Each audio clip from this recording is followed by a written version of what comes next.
programang ito ay rated SPG. Striktong patnubay at gabay ng magulang ang kailangan. Maaaring may masiselang tema, lengguwahe, karahasan, sexual, horror o droga na hindi angkop sa mga... Napatalsik na nga itong si Charlene sa kumpanya nga nila Raymond dahil na nga rin sa nagdedesisyon na nga lang itong ang si Divina at ang ina nga ni Raymond. Kaya naman nga't wala na nga raw karapatan itong ang si Charlene na pumasok pa sa kumpanya ni Raymond. Ngunit nang pipirmahan na nga ng mga investors ang kontrata nga nito nila Divina ay may makikita nga itong mali.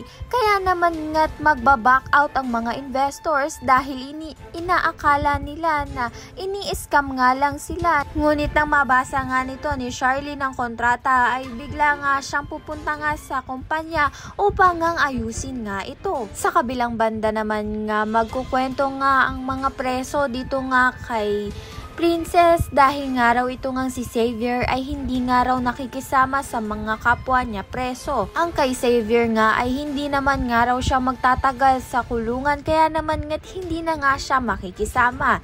At ito ngang si Liberty ay dinalaw nga itong si Xavier. Malalaman nga ni Liberty na ito ngang si Princess ay nagvo-volunteer nga sa mga PDL. Kaya naman nga't magagalit nga siya sa nangyaring ito. Makalaya pa nga kaya ito ngang si Xavier at masolusyonan pa nga ni Charlene ang issue nga sa kumpanya. Ayan at iba pa ang dapat nating pakaabangan. Maraming salamat sa iyong panonood.